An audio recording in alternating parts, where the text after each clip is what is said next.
Students, मैं आज आपको बताऊंगी कि how to do explanation of play in English literature. जैसे कि आपको होता है कि आपको प्ले में एक्सप्लेनेशन करने में कुछ मुश्किल पेश आ रही होती है, तो इसी के लिए मैंने आपके लिए एक वीडियो बनाई है जिसमें मैं आपको सिखाऊंगी कि प्ले की एक्सप्लेनेशन किस तरह करनी है। और इसके लिए मैंने आपको कुछ टिप्स और ट्रिक्स दिखाऊंगी मैं इसके अंदर आपको, ताकि आपको प्ले की एक्सप्लेनेशन करने में आसानी होगी। सबसे पहले अगर आपने मेरा चैनल सब्सक्राइब नहीं किया, subscribe my YouTube channel, like it and share it. So let's start. Explain with reference to the context, यह आपका क्वेश्चन आता है। Explain with reference to the context, जिस तरह आप पोएट्री के अंदर एक्सप्लेनेशन करते हुए रेफरेंस देते हैं और फिर उसका कॉन्टेक्स्ट देते हैं, देन आप उसको एक्सप्लेन करते हैं, इसी तरह से आपने प्ले की एक्सप्लेनेशन करते हुए भी उसका रेफरेंस देना है, फिर उसका कॉन्टेक्स्ट देना है, देन आप उसको एक्सप्लेन करेंगे। आपको गिवन लाइंस दिखाई गई हैं। एग्जाम्पल के तौर पर मैंने एक प्ले से, जो कि विलियम शेक्सपियर का प्ले है, उसकी लाइंस आपको दी हैं, जो कि कुछ इस तरह से हैं। Oh, beware, my lord of jealousy. It is the green-eyed monster with tooth mock, the meat it feeds on. आपने इन लाइंस को क्या करना है, इन लाइंस को इस तरह से पढ़ना है और केयरफुली उनका जो है मीनिंग समझना है, और आप उसको अच्छे तरीके से एक दो मर्तबा रीड आउट कर लेंगे तो आपको मालूम हो जाएगा कि ये किस प्ले से लाइंस आई हुई हैं। तो आपने रेफरेंस के अंदर यही बताना होता है कि ये लाइंस किस प्ले से आई हैं और किस राइटर ने इसको लिखा है। तो अब मैं आपको रेफरेंस करने का तरीका दिखाऊंगी, जो कि आपको शो हो रहा होगा स्क्रीन पे। आप देख सकते हैं कि रेफरेंस जैसे कि मैंने आपको पोएट्री में बताया था कि रेफरेंस को लिखते हुए आपने रेफरेंस की जो हेडिंग देनी है वो मोटे मार्कर से अच्छे तरीके से प्रोमिनेंट कर देनी है। देन आपने बताना है कि these lines have been taken from the play Othello. जो ओथेलो यानी कि जो कि प्ले का नाम है, उसको आपने इन्वर्टेड कॉमर्स में करके प्रोमिनेंट दिखाना है कि ओथेलो प्ले से ली गई है, जिसका 1 नंबर होता है। Written by William Shakespeare. अब ये इसको लिखा किसने है, उस राइटर का नाम जो कि विलियम शेक्सपियर है, उनको इन्वर्टेड कॉमर्स में आपने लिख दिया और इसका भी आपका नंबर हो गया। इसको आपको आराम स्कून से इसके 2 मार्क्स मिल जाएंगे। देन आपको ये भी इसके रेफरेंस में बताना होता है कि ये आया किस एक्ट से आया है। ठीक है जी। अगर आपको इसका एक्ट मालूम नहीं है तो आपको लिखने की जरूरत नहीं है, क्योंकि अगर आप लिखेंगे, गलत लिखेंगे, तो उसकी नेगेटिव मार्किंग हो जाएगी। अगर आपको मालूम नहीं है तो आप इतना भी लिखें तो आपका रेफरेंस एनफ हो जाएगा। देन आप ये देख सकते हैं लाइंस, वही लाइंस मैंने आपको दोबारा दिखाई हैं। अब मैं आपको इसके कॉन्टेक्स्ट करने का तरीका बताऊंगी। आप कॉन्टेक्स्ट करने के लिए कुछ की पॉइंट्स मैं आपको बता रही हूं, अगर आप इसको नोट डाउन कर लें तो आपके लिए काफी हेल्पफुल साबित होंगे, ताकि आप इजीली इसकी प्ले की एक्सप्लेनेशन और कॉन्टेक्स्ट को कर सकते हैं। तो सबसे पहले इसका की पॉइंट ये है मेन, कि आपको इसका कॉन्टेक्स्ट करते हुए इस बात का खास ख्याल रखना है कि कॉन्टेक्स्ट में 3 to 4 लाइंस होनी चाहिए, ना ही इससे कम होनी चाहिए, ना ही इससे बहुत ज्यादा होनी चाहिए।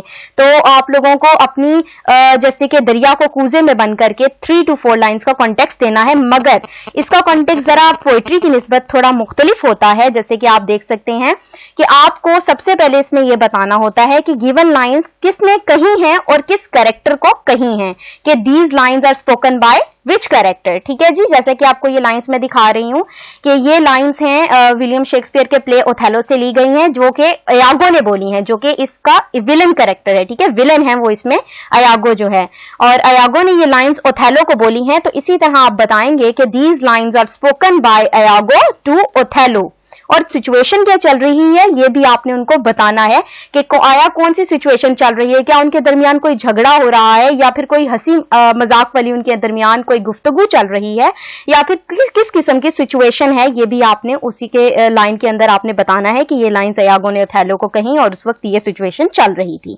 और आपने साथ ही साथ एक लाइन में ये भी बताना है कि बिफोर द लाइन्स क्या हुआ है, इससे पहले जो कुछ भी हुआ है उसको आपने एक छोटे सी लाइन के अंदर बयान कर देना है।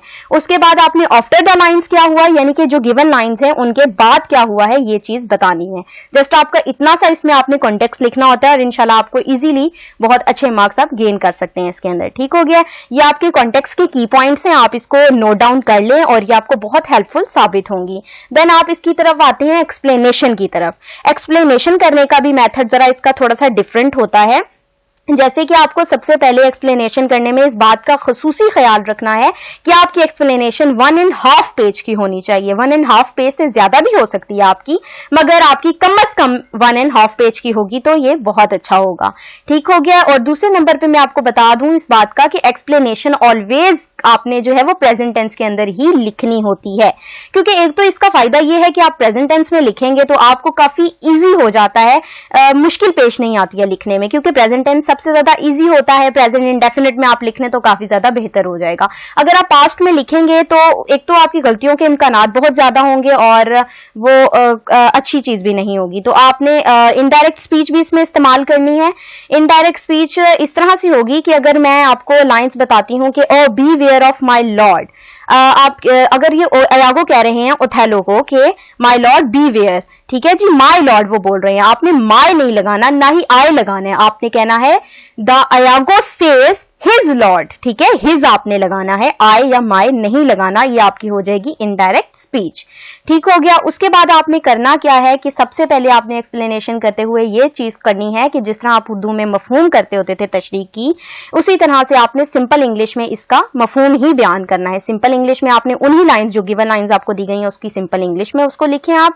देन आप उसको बताएं कि ये किस कैरेक्टर ने किस कैरेक्टर को कही है, इसमें सिचुएशन क्या चल रही है, किस तरह का सिलसिला चल रहा है, और इसके बाद आपने एक पैराग्राफ बनाना है जिसमें आप क्वालिटीज ऑफ कैरेक्टर बताएंगे। इसमें किस कैरेक्टर की क्वालिटीज बतानी है? उसी कैरेक्टर की जिसने ये लाइंस कही हैं, ठीक है जी। जैसे कि अयागो ने ये लाइंस बोली हैं तो अयागो ही की कैरेक्टरिस्टिक आएंगी। बेशक वो विलन है लेकिन उनकी जो बैड कैरेक्टरिस्टिक और उन्होंने किस तरह से ओथेलो जो कि हीरो हैं इस प्ले के, उनके खिलाफ किस तरह से प्लॉटिंग की है, वो सब कुछ आप इसमें काफी अच्छे तरीके से लिख सकते हैं। इसकी क्वालिटीज का पैराग्राफ काफी अच्छा बड़ा सा बन जाएगा। आपने हेडिंग्स नहीं देनी है एक्सप्लेनेशन के अंदर, जस्ट पैराग्राफ्स बनाने हैं। देन आपको उससे रिलेटेड कोई भी कोटेशन कोट करना चाहते हैं आप, कोई कोटेशन आपको आती है तो आप कोट कर सकते हैं, देन उनको भी एक्सप्लेन कर सकते हैं। देन आपके पास आता है स्टाइलिस्टिक फीचर्स का पैराग्राफ। स्टाइलिस्टिक फीचर्स को लिखते हुए आपने स्टाइलिस्टिक फीचर्स उस कैरेक्टर की नहीं लिखनी जो कि ये लाइंस बोल रहा है, बल्कि आपने स्टाइलिस्टिक फीचर्स उनके लिखने हैं जो कि इसके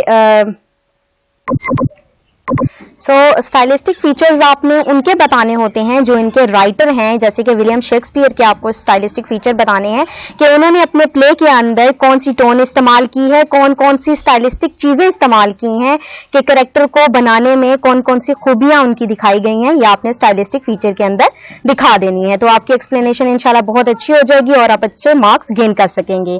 सो स्टूडेंट्स, इसी के साथ आप मेरा चैनल काइंडली सब्सक्राइब कर लें और फिर नेक्स्ट वीडियो तक के लिए अल्लाह।